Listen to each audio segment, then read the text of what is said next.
tarde. Obrigada pela presença. Eu vou começar apresentando o meu convidado de hoje, o convidado que vai fazer parte da nossa live. E ele me deu um textinho aqui para eu falar da biografia dele. Então vai lá, tá? Hoje a nossa live é com um amigo meu que é formado em direção audiovisual pela Escola Internacional de Cine e Television em San Antônio de los Baños, em Cuba. Gente, não era para falar espanhol, pelo amor de Deus. E em comunicação social, com ênfase em publicidade e propaganda pela Faculdade de Tecnologia e Ciências. Adquiriu experiências diversas em grandes empresas de relevância no mercado de comunicação, na produção de peças publicitárias, docudramas, institucionais e programas de TV. Atua há 15 anos como diretor audiovisual, montador e finalizador de comerciais publicitários, documentários, séries televisivas, me perdi, campanhas eleitorais, conteúdos educacionais, webséries, videoclipes e filmes. Atualmente coordena o programa de Política Pública na Secretaria de Educação do Estado da Bahia, responsável pela formação, produção e compartilhamento de mídias e tecnologias educacionais livres, que tem como finalidade levar à democratização do acesso aos meios de comunicação de forma crítica, ética, contextualizada e colaborativa para estudantes e professores da rede pública de ensino. Nós estamos falando de quem? De Helderson Araújo, o pai de Jorge. Helderson, pode entrar. Olá! Olá, Jô, boa tarde. Olá, boa tarde. Boa tarde a todos. Boa tarde. Gostou da apresentação? Foi Nossa, direitinho? Era isso não mesmo? poderia ser diferente. Vinda de você ganhou um peso, uma notoriedade Não, muito maior. não. O texto que você acabou de me passar que eu não tinha nem lido aí. Nada, tranquilo. Foi ótimo, maravilhoso. Menino, tá um calor aqui que você nem É, né? imagina, sabe? Porque é verão, né, aqui. Mas esses dias eu até meio frio, mas agora tá fazendo calor. Mas e aí? Aqui, Como aqui estamos? Salvador sendo Salvador, né? É. Aí, quente, frio, e aí a gente vai levando aí. Para quem tem rinite alérgica é um problema Pronto, seríssimo. já falou tudo, né? Aqui a minha rinite é o tempo inteiro, porque aqui é muito úmido, extremamente úmido e é terrível, terrível. Tem que andar com os remedinhos de nariz na mão, Eu assim, porque é imagino uma os loucura. nossos companheiros, né? Não é? Querido, muito obrigada por ter aceito o convite para a gente conversar aqui. Deixa eu te lembrar uma coisa, vamos ficar sempre ligados nos comentários, porque nossos amigos ficam assim, eu entrei, você não falou, tal, entendeu? Então vamos ficar ligados Aham, nos comentários. Nildson mesmo tranquilo. é aquela pessoa que fala assim, eu virei um ghost, ninguém falou de mim. Então a gente Não, já tem tudo André, bem. a gente já tem Marcão, e aqui tem umas pessoas que você conhece, depois você vai falando aí também, tá bom? Pra todo mundo ficar feliz, tá bom? Tá bom, tá certo. Deixa eu dizer uma Importantíssimo. coisa. Já fiz a Claro. apresentação de Harrison Uhum. e vou dizer assim, eu conheci Harrison acho que lá por 2010, acho que isso, né, Harrison? Quando a gente começou a fazer os trabalhos da primeira temporada da TV Anísio Teixeira, Acho que é um ano principalmente o antes, né? Almanac. 2009? 2009. Sim, Não, foi 2010, foi quando eu voltei 2010, logo de né? Cuba, exatamente. Pronto. E aí, assim, Helderson foi uma experiência muito interessante para a gente, porque a gente tinha um problema sério em lidar com as pessoas de produtora, os técnicos de produtora. E Helderson chegou de uma forma que a gente entendeu que ele era diferente. Gente, eu não estou fazendo diferenciação nenhuma, tá? Mas assim, é porque ele tinha uma sensibilidade, ele sabia lidar com a gente, porque eu sei como é difícil lidar com nós, professores. Nós somos difíceis. E Helderson tinha, além dele ter uma habilidade, ele tinha uma sensibilidade de conversar com a gente e um respeito. E isso era super importante e eu acho que foi isso que fez esse trabalho perdurar e até hoje está Helderson aí com a gente na rede Anísio Teixeira. Vou dizer, Helderson, que era muito interessante, muito gratificante a gente passar tardes inteiras na movimento, naquela ilha de edição, acompanhando o seu trabalho, que eu sempre achei muito, e aprendi a admirar esse seu trabalho. Você disse que é montador, mas eu acho que você é editor. A sua sensibilidade você consegue passar todo para uma edição. Gente, o trabalho de edição desse homem é qualquer coisa. É uma poesia. Eu sempre disse isso e disse a ele, ele sabe disso. Que eu sempre digo isso a ele. É lindíssimo. Então, eu sou fã do seu trabalho. Eu sou fã de você como pessoa, pelo seu respeito, pela sua sensibilidade. O relato que eu posso dizer é que, fazendo intervalo, a gente ia sempre gravar os documentais e eu era responsável pelas entrevistas. E aí chegou um dia, eu disse, Harrison, eu não vou ficar mais responsável, não. Você pode conduzir, você conduz muito bem, o roteiro está tudo bem amarradinho e tal. E a gente só faz acompanhar, porque algumas viagens eu não acompanhava e tal, então pode fazer. Mas Harrison não terminava uma entrevista que ele não olhasse para mim e fazia, tá bom, Ju? Quer dizer mais alguma coisa? Você quer fazer mais alguma pergunta?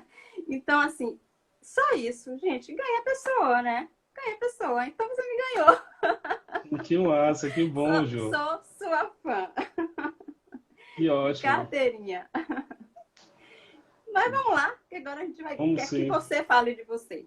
Você falou aí que foi quando você voltou para de Cuba que você foi trabalhar com a gente. Então, como é que a TV Anísio Teixeira cai assim no seu colo para trabalhar? Como foi isso? Nossa, eu acho que foi importante esse seu relato, porque ela acaba ampliando, né, as nossas conexões da vida, né? Eu costumo dizer que a gente vive um eterno game, né? Onde nós vamos passando por fases e nós temos sempre as recompensas e temos os desafios a serem superados, né? Quanto mais a gente vai passando de fase, as recompensas são maiores e os desafios também, consequentemente, acabam sendo maiores, né?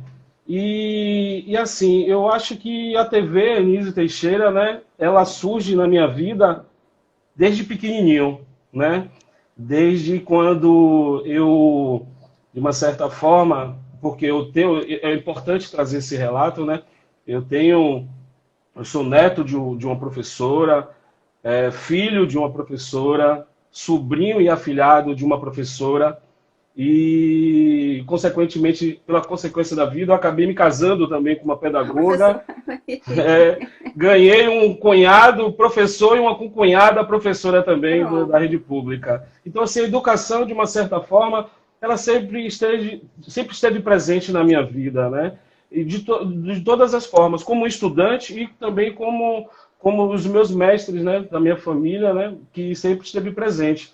Então, assim, desde pequenininho, eu acompanhava, né, nos momentos que eu tinha oportunidade, acompanhava a minha avó, a dona Idalice, né, conhecida como Licinha. Ela era professora de uma comunidade rural, né, em Mata de São João, e eu sempre a acompanhei nas oportunidades, indo para as escolas, para acompanhar ela nas aulas, né. E ela sempre fazia uma trajetória que era bem bacana, que em média, mais ou menos assim, né, dava em torno de ida e volta uns 10 quilômetros. E pelo caminho de uma linha, né, de um trem, pela ferrovia. Então, essa trajetória, para mim, já era um processo de contemplação da natureza, de diálogos, né, com ela, eram as oportunidades que ela trazia, os seus conselhos, as suas experiências em vida. João, só chato aqui porque estava com modo de economia de bateria e toda hora estava caindo. Então, e aí nessa trajetória eu já tinha um outro tipo de ensinamento, né? Que era o ensinamento de uma mestre da vida que estava ali passando para mim muito desses conhecimentos, muitos desses pontos positivos que você elencou aqui, que a gente traz de casa, né? Traz de berço. E esse contato também na sala de aula, né? Eu costumo dizer que ali era o momento que eu era o assistente dela em sala de aula. Foi quando eu comecei a entender a magia da educação, né? Do ato de educar, sabe? Do ato de você transferir o conhecimento e adquirir também conhecimento com o outro. Então, assim, foi o meu primeiro contato com a educação, sabe? Então, e isso veio em toda a minha trajetória de vida. E por mais que eu não tenha escolhido a licenciatura,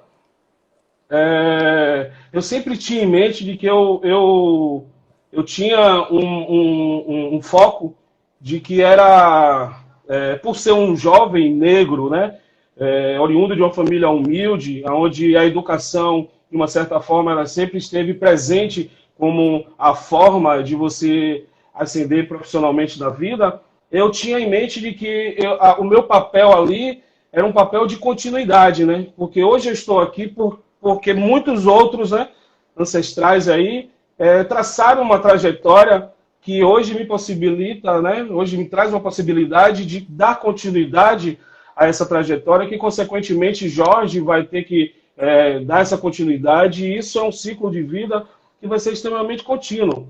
Então, essa estratégia de você ir para uma área, né, que eu sempre tive o sonho de fazer comunicação, eu sempre atuei com a arte, né, com o grafite, e me descobri publicitário, né? E aí fiz, como você mesmo disse, aí fiz o vestibular, né? Na época só existia duas escolas que ofereciam esse curso, que era a FTC e a Católica. E eu estava no processo de pré-vestibular e tal, e aí estava naquela, né?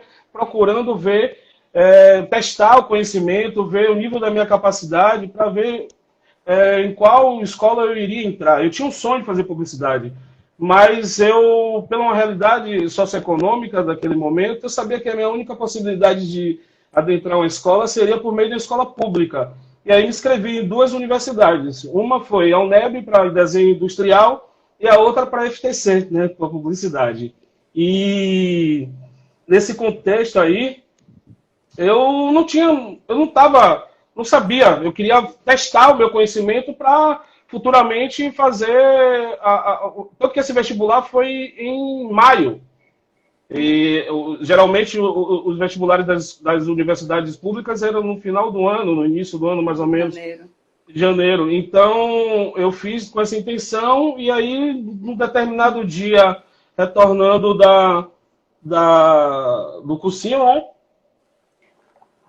Chego em casa e me deparo com uma grande notícia, que foi meu pai me informando que a FTC tinha ligado, que eu tinha sido aprovado, e ao mesmo tempo era um misto, né, de alegria e um outro de preocupação, como é que vai ser, de tristeza, mas, por outro lado, meu pai acabou tomando uma solução que foi inusitada, né? Ele, naquele momento, ele acabou vendendo o único bem que ele tinha, né, que era um carro, um automóvel, para justamente bancar a minha universidade. Então, ali, para mim, foi o primeiro grande compromisso selado em vida, onde eu tinha o dever de não só trazer a retribuição, né, de cumprir, dar o retorno para ele, mas também dar o retorno para muitos outros, né, porque eu tenho esse compromisso. A minha voz, ela é a voz de muitos jovens negros periféricos que às vezes estão aí perdidos e não têm uma possibilidade de estudo, de caminhar para uma outra linha, né? E muitas vezes são cooptados, né, pelo crime, por outras possibilidades. Então, isso já começou a me alimentar o papel do educador, né? Já na universidade, de querer trazer, de retribuir esse conhecimento que eu estava adquirindo em prol para outros jovens. E pronto, aí passei, fiz a vestibular, comecei a estudar, fiz a minha primeira seleção, foi uma seleção para fazer estágio numa agência de publicidade chamada Objetiva Comunicação. É uma agência fantástica para mim, ali ela foi uma grande escolha na minha vida, porque ela me deu uma base muito importante, né, no primeiro semestre. Então, assim, eu tinha colegas que tinham fenótipos, né, totalmente diferentes do meu, andavam de BMW, de Audi, de carros extremamente importados, e eu andava de ônibus e tinha uma aparência muito simples, né? E eu era o único da sala que tinha acessado, por exemplo, uma experiência profissional. Até porque muitos dos meus colegas, eu percebia que eles não tinham um compromisso muito com a formação, com a construção do profissional, mas sim com uma retribuição para o pai, para a mãe. Muitos iam se formar e iam administrar a empresa do pai, outros iam se formar e iam morar em Miami, outros, sabe, era um misto. Isso para mim era muito bacana, porque eu comecei a me deparar com universos de vida totalmente diferentes do meu, sabe? E isso me fortalecia também, enquanto ser humano, sabe? Enquanto profissional, em continuar a batalha e tudo. dentro da universidade, sofria muito preconceito, isso é notório, mas eu consegui sempre me dar muito bem com essas relações conflituosas, né? E aí fiz essa seleção árdua, na época tinha um CAA, IEL, era um processo de você se inscrever, fazia todo um processo de seleção, ia para o IEL, fazia uma seleção monstruosa, com redação, com um monte de etapas, e por fim tinha uma última seleção que era um teste prático na agência. Eu, de uma certa forma, já tinha uma familiaridade com os softwares de edição de arte, né? Photoshop, Illustrator, CorelDRAW, porque eu já trabalhava com isso antes de entrar na universidade, né? Eu já fazia cartões de visitas, sabe? Já tinha um computador. Na minha comunidade, né? Eu morava na Ribeira, na Cidade Baixa, no Caminho de Areia. Então, assim, lá eu era o único jovem que tinha um computador em casa. Então, aquilo era um alienígena, sabe? Dentro da minha casa. E eu fui procurando descobrir esses potenciais. O que é que aquele computador poderia me dar. Então, uma das coisas que eu busquei foi me instrumentalizar para poder gerar recursos, começar a ganhar dinheiro com isso. Então, comecei a fazer banner, cartões de visitas, tudo que era ligado à arte. E isso, de uma certa forma, já me trouxe essa bagagem, um pouquinho dela, né?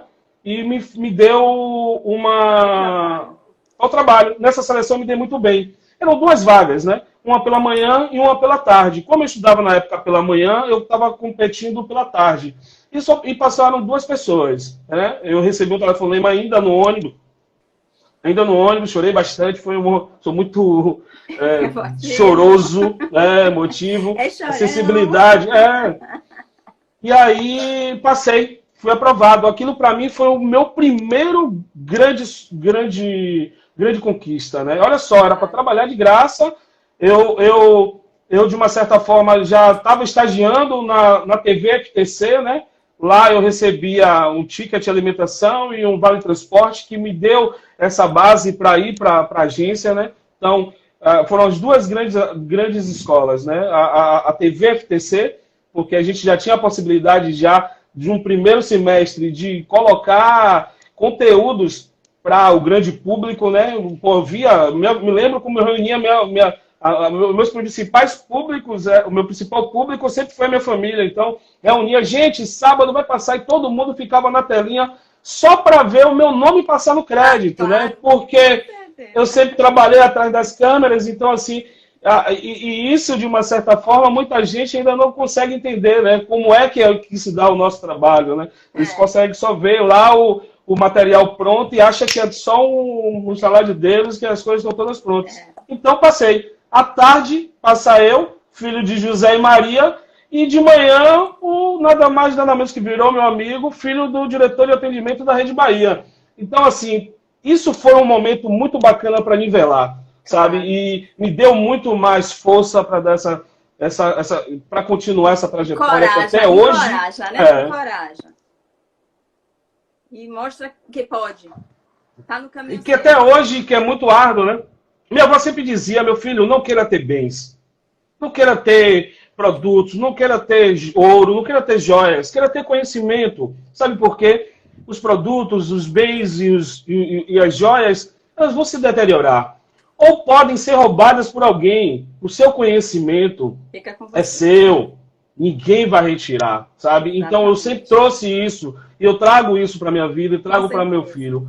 E aí pronto, me formei, fui para Movimento Filmes, de uma certa forma uma grande produtora também, foi uma das maiores produtoras da época, né, do Norte e Nordeste. Lá foi a minha grande escola para o audiovisual. Antes dela, passei por algumas agências como diretor de arte, mas eu queria ir para o audiovisual. Meu sonho era a imagem em movimento. Eu queria ir e queria ser diretor. Não por ser só diretor, né? Porque na área da comunicação tem um glamour. Muita gente entra porque é glamouroso. Eu diretor. Sou aquilo, a estrela, sabe? Mas isso tudo é só perdição. Ilusão, exatamente, porque é muita ralação, exatamente. É colaboração, é trabalhar com o outro, é respeitar o outro. E eu aprendi muito isso. E aí, Jô, eu fui para Movimento, trabalhei lá em todos os setores, de uma certa forma, ganhei possibilidades também de formação, fui para fora também, fui para São Paulo, fiz vários cursos, a galera me apoiou muito, apostou, acreditou. Até hoje a gente tem uma relação muito bacana com os dois sócios, né, Zé e Wagner, de uma certa forma. Eu devo muito a essa produtora, né? Aqui, inclusive, eu acho que deve ter alguém que já trabalhou lá, João, eu acho que já vi aqui a Paulo. Paula, João. Então, são pessoas fantásticas também que já acompanharam esse meu trabalho. E a partir daí, eu precisava mais. Eu tinha necessidade, precisava mais de conhecimento. E aí foi que tive a sacada de pegar umas economias que eu tinha, né, na época, e investir isso em um estudo, né? E eu queria ir para fora. Na época eu tinha feito a inscrição para duas escolas. Uma é a NEIFA, né, que é a escola de Nova York, a Academia de Cinema de Nova York, e a outra era a ICTV, em Cuba. A NEIFA, de uma certa forma, ela tinha algumas questões que me impactavam, né? Uma era a questão do inglês, que eu precisava ter uma fluência muito forte, eu estava aprendendo ainda para mim ia ser um processo muito desafiador. E por outro lado, em um país extremamente capitalista, que era muito parecido com o Brasil e com qualquer outro. Então eu precisava, a minha escolha por Cuba se deu com um peso muito maior, que era uma outra realidade e que estava naquela época completando o meu anseio, né? Eu estava com os ideais revolucionários, querendo transformar o mundo. Então, Cuba, o berço da Revolução Cubana, Che Guevara, sabe, Fidel Castro, José. Então, isso tudo me motivou para ir para Cuba. E aí, pronto, investi uma grana, fui para lá e realmente foi tudo aquilo que eu esperava e mais e muito mais, sabe? Transformou não só a minha vida enquanto pessoa, enquanto enxergar a vida, enquanto enxergar as pessoas, enquanto ser político, sabe? E também enquanto profissional. E voltamos para cá, e aí quando eu volto, eu tenho contato recebo um convite, né, da TV Enes Teixeira para dirigir um dos programas, que é seriado, né, que é o Almanac Viramundo. Essa ali foi, para mim, uma grande oportunidade. Eu abracei muito, sabe, com muito carinho.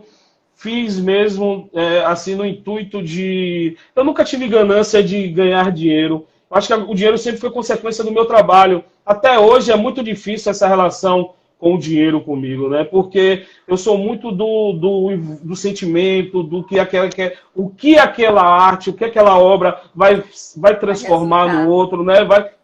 Quais são os impactos, sabe? Então, assim, isso ainda é um grande dilema, mas a gente sabe, né, que não é só do sentimento. Sentimento só não alimenta, né? Ainda mais quando você tem um filho, tem uma família, você tem que saber equilibrar tudo isso. E é um grande desafio, confesso, ainda na minha vida.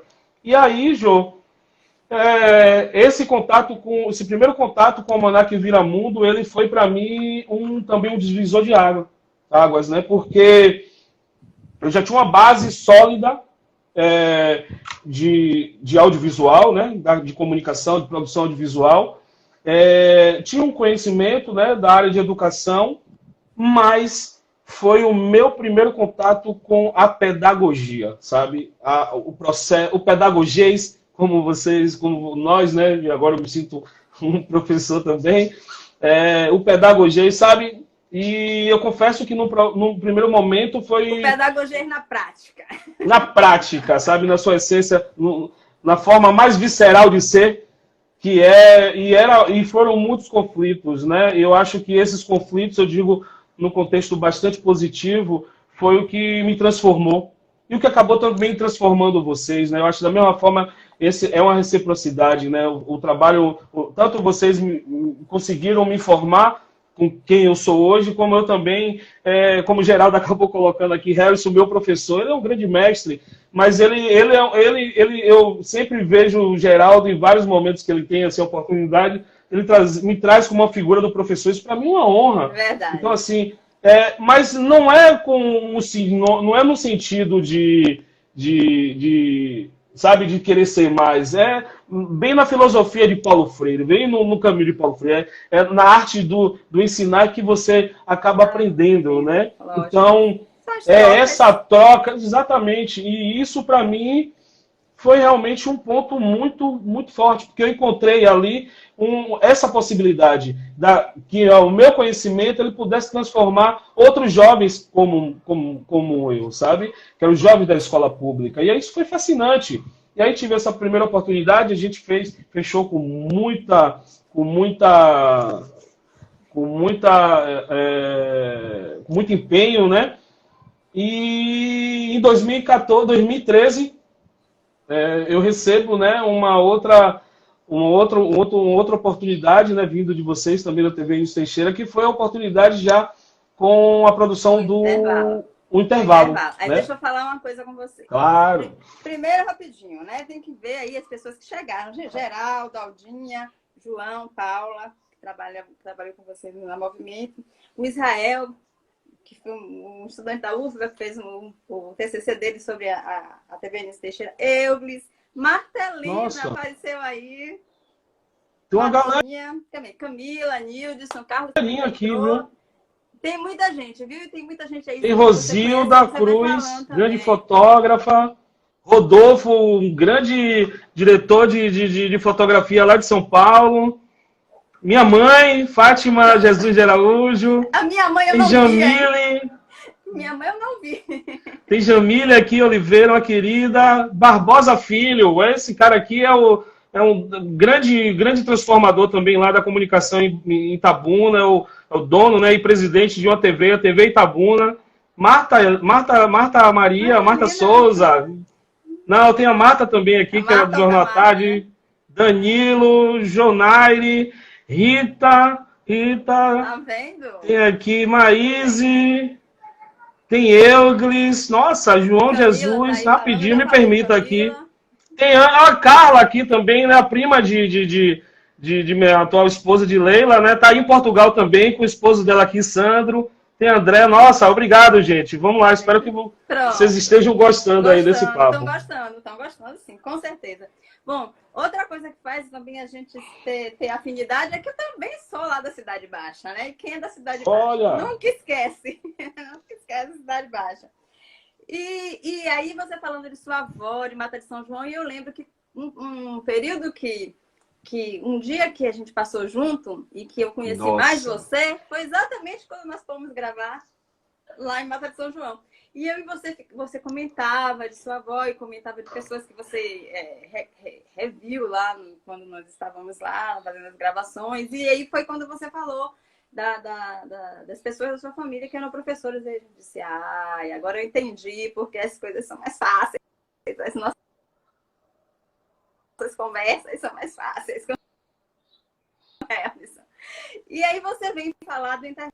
E quando você fala do Almanac, foi um divisor de águas e diz que foram muitos desafios. Mas foi mais... Nossa. Eu tenho uma opinião. Isso aí, eu tenho uma opinião. Rapaz, eu acho que é aquilo. É como eu falei anterior, assim, eu acho que o exemplo que eu poderia trazer é o seguinte. Eu acho que todos eles tiveram um nível de desafio enorme, assim, né? Mas cada um no seu momento, né? Em 2009, quando eu fiz o programa Intervalo, o programa Almanac, eu ainda tinha uma visão ainda em construção, lógico, como 2014 ainda, e como hoje ainda tenho. Mas ela ainda estava amadurecendo, ainda estava num processo de amadurecimento, sabe? Então, assim... Todos nós, né? Todos nós. Então, assim, o que eu posso dizer, assim, que foi o nível que acabou trazendo como... que eu acho que foi muito mais punk, assim, né? Punk junk, como eu costumo falar, em 2014 com o Almanac, com o Intervalo, é que o tempo de produção foi muito mais curto. Consequentemente, a quantidade de vídeos foram maiores. Exatamente, para produzir. Eu acabei assumindo outras funções, né? No Almanac, por exemplo, eu estava assumindo um diretor de cena de um programa e também montava. Mas no intervalo eu acabei assumindo a direção geral, assumindo a direção de cena, né? De vários quadros. Acho que no total foram 120 curtas 120. produzidos, sabe? 120. A gente era uma produção extremamente acelerada, porque tinha semanas que a gente rodava 3 curtas. Isso é um contexto fora do comum, e assim, não é qualquer coisa. Não é só porque eu fiz, mas foi um produto extremamente bem feito, com qualidade. A gente tinha um maior capricho no contexto. Com conteúdo, né? Com conteúdo também, sabe, Jô? Esteticamente bem feito e também com conteúdo. Não era aquele produto, tem que fazer em escala e ia lá, fazia a toque de caixa. Não era isso. Então, eu acho que um dos pontos que eu poderia colocar que o Almanac, que o intervalo teve, assim, de extremamente desafiador, foi isso. E também tinha ficção, né? E também tinha ficção. Exatamente. Eu acho que o quadro cotidiano foi um desafio a mais, porque foi novidade para todos nós. Né? E Exatamente. Você, extremamente perfeccionista, e a gente, 10 horas da noite, depois de um dia inteiro lá no Colégio Central, o Martinho estiver aí, lembra, né? E ele fazia outra, mais uma, e essa não terminava nunca. E realmente eu acho que ali esse quadro foi mais desafiador ainda, porque nós estávamos acostumados com os documentais, que no Almanac quase todos os quadros eram documentais. E aí vem o cotidiano, que era a malhação da TV Eunice Teixeira, né? A malhação falando assim só, sem nenhum estereótipo, falando de escola, de aluno, de sala de aula, de professor, e é muito bacana, mas que deu muito trabalho para fazer. Muito trabalho, Ju. E assim, é muito importante você colocar isso, porque lá naquele contexto, assim, eu já tinha experiência de trabalhar com atores profissionais. E um dos maiores desafios nesse processo aí é que a gente tinha estudantes que passavam pelo processo de formação, né, de interpretação para audiovisual com o professor Nilson Veloso, e eu tinha já em mente, nossa, como é que vai ser isso? Sabe? Como é que eu vou ter que agora trabalhar, sabe, esse contexto com... Eu tinha trabalhado com não autores, mas ali eles são os personagens e ele mesmo interpreta a sua própria vida. Mas um não ator, né, passar por um processo de formação e chegar pronto em um curto espaço de tempo, eu encarava, nossa, como é que vai ser isso? Mas, assim, eu acho que também é aquilo, né? Uma equipe, ela faz todo o diferencial no processo de produção audiovisual. Eram muitos estudantes, né, Helson? Porque a gente tinha uma sala. Exatamente. Era uma sala real. Assim, a gente 40 alunos. encenava uma sala real. E aí, então eram muitos alunos ali. E as dificuldades naturais que eles tinham, que também era uma coisa nova para eles, como era para nós, mas que saíram muito bem, né? E que foram produtos que tiveram um resultado extremamente satisfatórios. O Geraldo pode falar um pouquinho aí, comentar aí, porque era o coordenador desse quadro. Né? E tinha do cotidiano. O cotidiano foi o quadro que teve a maior quantidade de episódios. Se eu não me engano. Isso. 21, 22 gravados, alguma coisa. Foram 21. Não chegou a ser 22, não. Foram 21. Se não me engano, isso mesmo. 21. 21 gravados. Foi realmente uma experiência bem interessante, não foi para você isso aí também, o cotidiano? Com certeza. Foi, de uma certa forma, o primeiro contato com a produção de uma ficção, né? Em escala, assim, né? Eu já tinha participado de outros contextos, mas produzi 21 curtas, né? Daquela forma, né? A gente tinha base ali no Colégio Central, que era a escola onde existiam todas as aulas, mas a gente tinha muitas cenas externas, né? Contatos em outros, com os familiares, porque a gente abria, de uma certa forma, a vida do estudante, né? A relação do estudante. O próprio nome do quadro já diz, né, cotidiano, que era a proposta de trazer, né, o processo da educação com a realidade de cada um dos seus estudantes, né, na prática. O que é aquele assunto, né, de química, física, matemática, inglês, português, ele faz, porque muitas perguntas que os estudantes fazem, mas por que eu vou estudar isso? Para que isso serve na minha vida? E aí eles pensam em apenas decorar, mas não. O objetivo do quadro é mostrar justamente que aquele conhecimento ali, faz parte da vida dele. Então, assim, essa dinâmica e trabalhar com atores consagrados, com estudantes com esse contexto de formação para interpretação audiovisual, ela foi extremamente valiosa, né? Eu acho que, para mim, ali foi um ponto muito importante para colocar em prática alguns conceitos, né, do contexto de uma produção fílmica, né? Eu não vou falar só cinema, porque o cinema, enquanto linguagem, ele acaba abrangendo outros gêneros, né? Não é... Há uma confusão enorme, né? Muita gente acha que filme é só ficção, né? Filme é só aquilo que passa no cinema, filme é aquilo que vem só de Hollywood, mas não. A linguagem do cinema está presente no documentário, sabe? Em um contexto de produção de docudramas, sabe? Então não é só atores que, no contexto de uma produção de documentário, ela é ficcional, mas não são vidas reais. São vidas reais até o momento que a gente grava. Porque depois que a gente vai para a edição, que a gente constrói o discurso, que a gente insere imagem, que cria um contexto, aquilo deixa de ser realmente uma realidade e vira uma ficção. Ele vira um personagem, exatamente. Não é sabe? Então, a linguagem cinematográfica, ela perpassa por esses caminhos. Né? Documentário não é jornalismo, né? Exatamente. Não é jornalismo.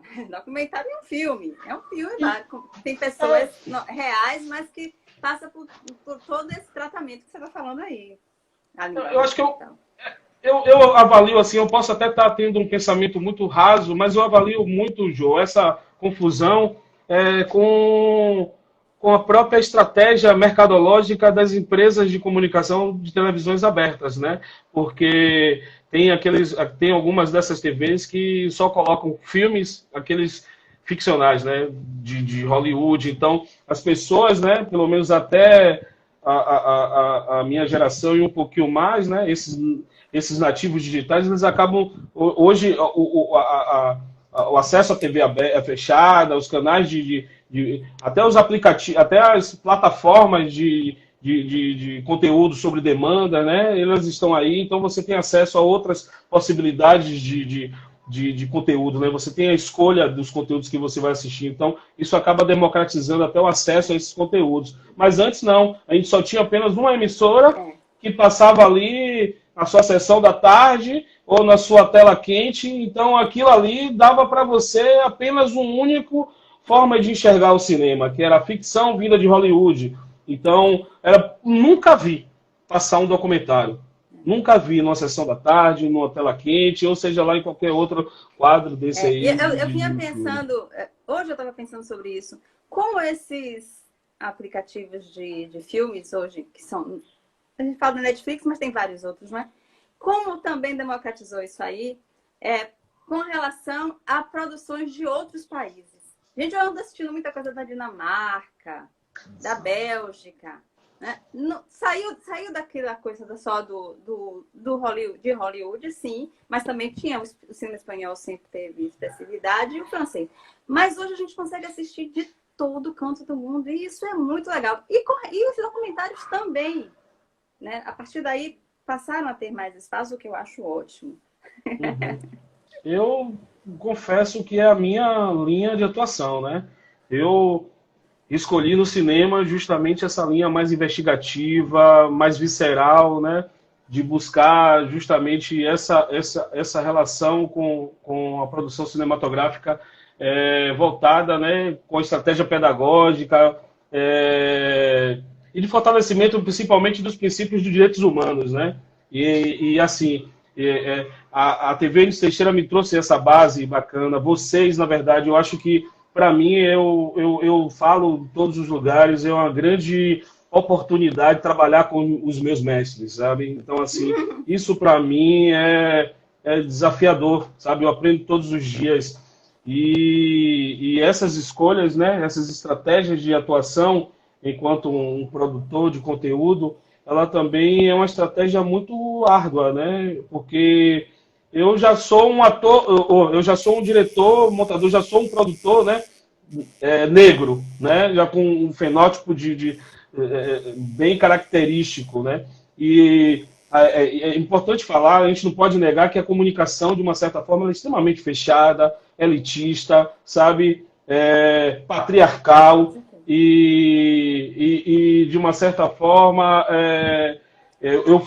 eu acabei rompendo isso e é um desafio ainda muito grande hoje, né? Estar aqui de pé falando para você, defendendo, principalmente nos momentos atuais da política nefasta desse atual governo aí, que vem desmontando aí várias políticas públicas que foram constituídas ao longo dos anos, sabe? Vários direitos conquistados aí, exatamente, direitos trabalhistas, sabe? Direitos sociais. Então, isso tudo, de uma certa forma, por outro lado, Jô, eu vejo que isso tudo, de uma certa forma, acaba fortalecendo os produtores, sabe, de artes, de conteúdo, porque esse terreno extremamente perigoso é o que nos alimenta, sabe? É o que traz para a gente os subsídios para que a gente possa, de uma certa forma, criar, sabe? Eu acho que esses 12 anos do governo aí de esquerda progressista, ele foi muito importante para a gente construir uma base, de uma certa forma, mas, por outro lado, também a gente ficou muito cômodo,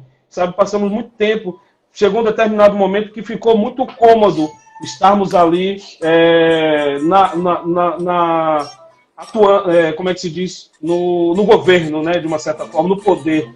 E isso, de uma certa forma, hoje já é um pouco diferente. Hoje eu estou vendo muitos coletivos sendo constituídos, sabe? Muitas pessoas começando a pensar justamente para ir para a luta. E é isso que nos dá sentido, né? Em continuar essa luta, sabe? Em continuar de pé, lutando, brigando, trazendo conteúdos que realmente acabe provocando uma reflexão mais profunda. Porque exatamente. E aí é que nasce, sabe? Eu costumo dizer que eu não procuro um emprego, eu procuro um propósito de vida. Isso não é demagogia, não, galera. É sério mesmo. Eu tenho que estar no lugar. Os lugares que eu ocupo hoje, eles têm um porquê, sabe? E um dos lugares hoje que eu atuo, por exemplo, como coordenador da TV Anísio Teixeira, ou da Rede Anísio Teixeira, ela tem um papel fundamental, que é levar para esses jovens como eu, sabe? Fui um dia lá, ainda sou jovem, né? Mas eu digo, um jovem procurando perspectiva de vida, sabe? Quem está começando a sua vida, né? Exatamente. E não é querer não acho que eu vou transformar a vida deles ao ponto de ele se tornar um diretor, um montador, atuar na área de comunicação, não é isso. Um caminho, exatamente. E hoje a comunicação é estratégica. A gente precisa implantar nele a semente da criticidade, sabe? Ele precisa pegar esses conteúdos. Hoje a nossa vida é audiovisual. Olha só aqui. Se não fosse por essa interface aqui, sabe? Hoje, nos aplicativos de troca de mensagens, o quanto de conteúdo são trafegados por segundo, você não tem noção, sabe? O quanto recebem mais esses jovens e além do mais, o quanto eles produzem. Então, a gente precisa ter atenção a isso, sabe? Nós precisamos pegar esse jovem e dizer para ele, olha, galerinha, é massa produzir, é massa compartilhar, mas é muito mais importante, antes de tudo isso, você saber o que é que você está fazendo, sabe? É por meio da semiótica, desconstruir aquela mensagem que está ali. Você precisa transformar outro. Né? Qual é? Entendeu? Que você tem na hora de produzir. Pois é, entendeu? E esse é o meu propósito atual. E que, enquanto eu estiver lá, é levar para os jovens da escola pública, é o caminho que eu obtive de chegar a cerca de 1.000 estudantes na rede pública, sabe? Chegar a cada cantinho desse e plantar uma semente. E hoje nós colhemos frutos, sabe? Nós temos hoje vários alunos, vários estudantes, que já atuam também, sim, na área de comunicação, de marketing, de produção audiovisual, sabe? De jornalismo. Então, por aí, são grandes atores aqui, o Bira Mendes, o Renato Lima, sabe? Tem outros exemplos aí. Com certeza, de conteúdos, exatamente. Então, assim, a gente precisa manter essa chama, porque se nós não fizermos isso, é lógico que tem outros professores que estão engajados aí que fazem também, mas a gente precisa somar essa força, sabe? Nós precisamos fazer com que esse coletivo, de uma certa forma, ele seja um processo contínuo, exatamente. Que a gente consiga mais aliados, não é? Que as pessoas Exatamente. conheçam e venham engrossar essa equipe, aumentar e as coisas acontecerem, incluírem. Mas, ótimo, adorei o seu discurso aí, perfeito. Mas eu quero aproveitar o tempinho que nós temos ainda para você falar sobre as suas investidas no cinema. Desde lá do movimento, que você me mostrava algumas coisinhas que você já vinha começando a fazer com um documentário, né? E hoje você está também trabalhando em outro. Então, conta pra gente aí um pouquinho desse seu trabalho. E como é que tá, em que altura estamos aí? Maravilha. Rapaz, eu tenho um projeto que eu considero como um filho, né? Que é o Caminho das Pedras. Esse projeto, ele nasceu lá na Movimento, né? Em 2011. Eu apresentei essa proposta para Zé e Wagner, né? E eles, na hora, compraram a ideia e começaram a investir também no processo de produção desse filme. E, assim, esse filme é um longa-metragem que a gente busca discutir, né, sobre a relação que o indivíduo estabelece com as substâncias psicoativas, né, tendo como foco o crack, né. Então, assim, o nosso objetivo era traçar uma relação entre Brasil, dois países, né, o Brasil e a Colômbia, tendo como um ponto-chave duas cidades no Brasil, que era Salvador e São Paulo, e na Colômbia, Medellín e Bogotá. E a gente precisava estabelecer essa relação porque a Colômbia, de uma certa forma, ela nunca foi o grande centro de produção da cocaína, que é a substância base, né, para o crack, né? Mas ela foi o maior escritório. A gente acaba descobrindo isso, que a própria Colômbia ela acaba sendo a grande, como é que eu poderia comparar assim a ela, a logística de distribuição da substância, sabe? Nós temos ali países vizinhos como a Bolívia, como o Peru, que são países produtores, mas eles, principalmente com a figura de Pablo Escobar, né? Ele já tinha uma rota de tráfico, né? Não de drogas, de substâncias, ele nunca trabalhou com isso. Quer dizer, até então, né, ele trabalhava com pedras preciosas, com roubos de carros, contrabandos de peças, essas coisas, né? Então, ele criou as rotas. E aí, quando ele teve essa oportunidade quando ele teve esse primeiro contato com a cocaína, ele percebeu que aquilo poderia ser muito mais rentável do que pedras preciosas, por exemplo. O que é que ele ia fazer? Ele só ia aproveitar as rotas que ele tinha para distribuir. Escoar. E foi o que acabou acontecendo, sabe? E isso, de uma certa forma, acaba impactando na economia dos Estados Unidos. E aí é que nasce justamente a primeira grande guerra, que eu acho que é o grande equívoco, é uma opinião minha, né? Em combate à guerra contra a droga, sabe? Ninguém pode combater uma substância. Ninguém declara uma guerra com uma pedra de crack, com um cigarro de maconha ou com um pino de cocaína.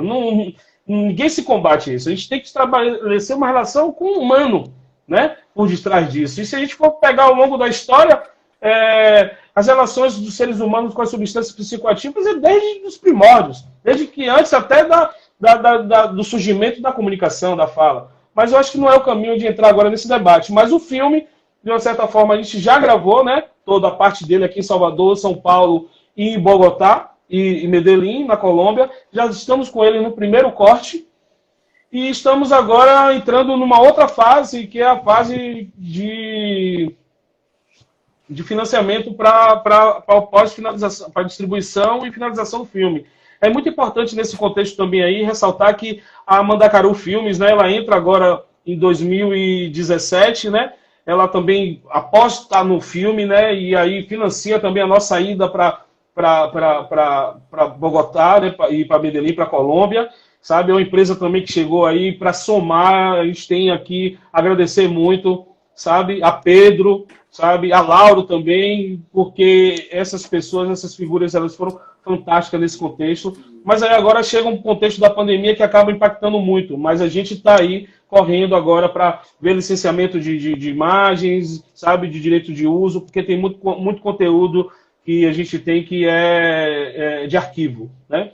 E aí o outro filme que a gente acaba, eu recebo um convite também de uma pessoa também fantástica, né, que é Chico Soares, né?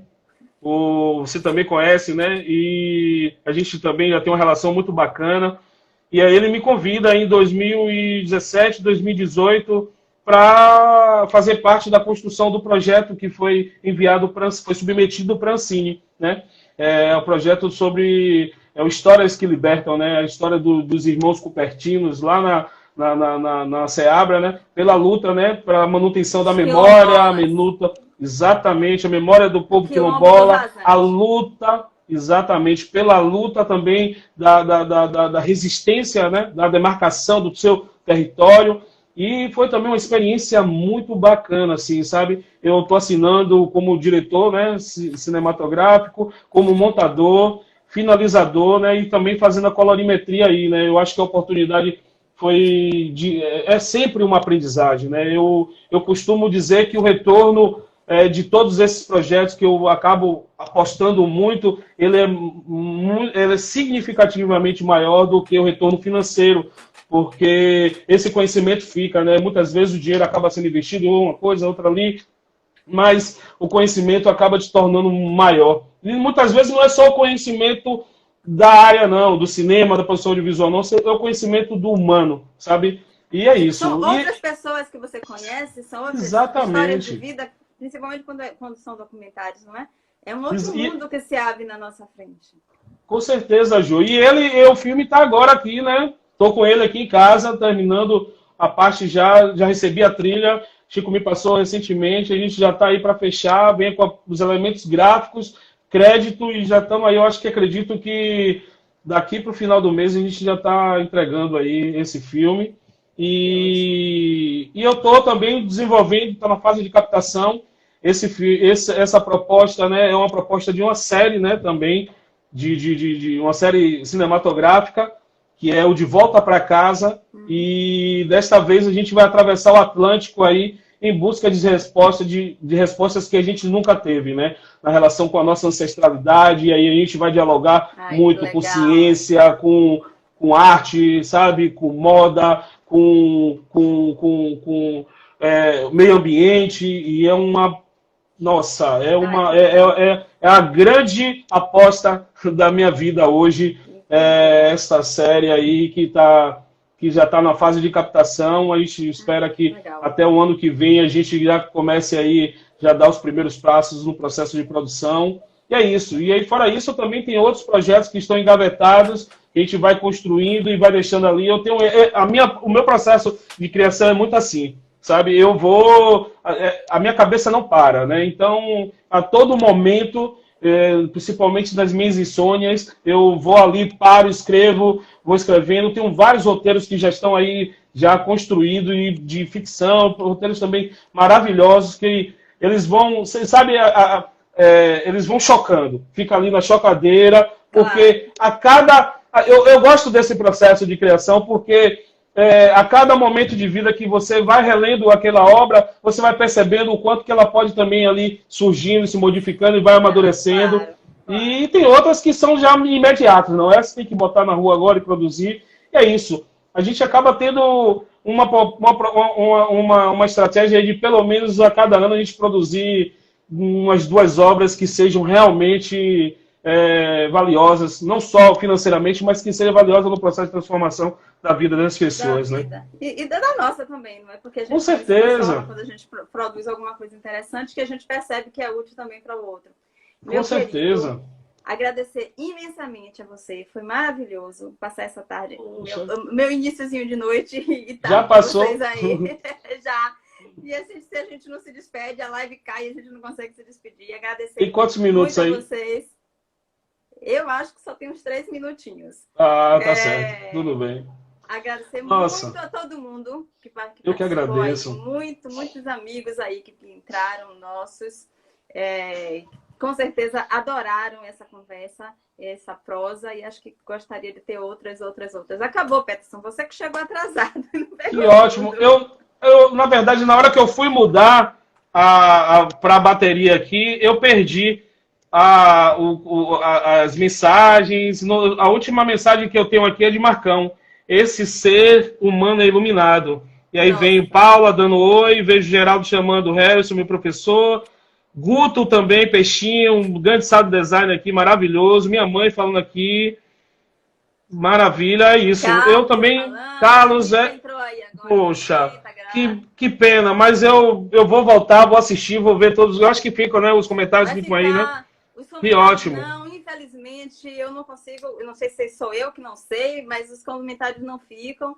Mas quem não Ah, uma conseguiu assistir a pena. live toda vai estar aí no Instagram e também eu coloco lá no YouTube, tá? Que E aí eu massa. passo o link para vocês.